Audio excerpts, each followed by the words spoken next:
Alibag trip plan करताय? चला तर मग नागाव बीच पासून अगदी 2 मिनिटाच्या अंतरावर असलेलं हे सुंदर असं रिसॉर्ट, ज्याचं नाव आहे वेस्टर्न ब्रीज विलाज. स्टेकेशनच्या डिटेल्ससाठी शेवटपर्यंत व्हिडिओ नक्की बघा. सकाळी नाश्ता करून आम्ही पनवेलहून निघालो. वाटेत चाफ्याची फुले घेतली. पावसाने झालेली हिरवळ व नागमोडी रस्त्याने आम्ही नागावजवळ येऊन पोहोचलो. रिसॉर्टमध्ये पोहोचल्यावर ते पेस्टल कलरने पेंट केलेले विलाज, नारळाची झाडं आणि कोकिळेच्या आवाजाने मन अगदी प्रसन्न झाले. आईबाबांकडे पाहून अंदाज घेतला की चला, त्यांनाही भारी वाटलेलं दिसतंय. कुणालने मात्र त्याच्या कॅमेऱ्यात साऱ्या गोष्टी टिपायला सुरुवात केली. वेस्टर्न ब्रीज विलाजमध्ये वेगवेगळ्या प्रकारचे रूम्स अवेलेबल आहेत.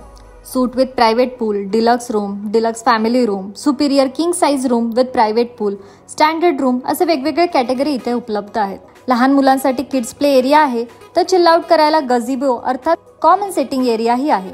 इन हाऊस रेस्टॉरंटही आहे, जिथे जेवणाची उत्तम सोय होते. स्विमिंग पूल, इंडोर गेम्स हेही इथे उपलब्ध आहे. आम्ही बुक केलेली फॅमिली डिलक्स रूम, जिथे 2 किंग साइज बेड, कपबर्ड, टीव्ही आणि एक छोटासा फ्रीजही होता. आणि रूमचे आकर्षण म्हणजे आम्हाला भेटलेली ही सुंदर अशी पूल व्ह्यू बाल्कनी. गेल्या गेल्या आम्ही भरपेट जेवलो. आम्हाला जेवण फार आवडलं. संध्याकाळी आम्ही जवळच असलेल्या नागाव बीचवर गेलो. तिथे कणीस आणि समुद्राच्या लाटांचा आनंद लुटला. गप्पा गोष्टी करत आम्ही मस्त रात्र घालवली. दुसऱ्या दिवशी पावसामुळे वातावरण छान झाले होते.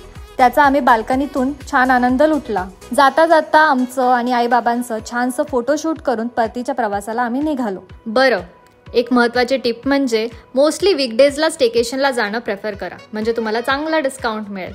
आणि तुम्हाला आमचा हा व्हिडिओ कसा वाटला हे सांगायला विसरू नका.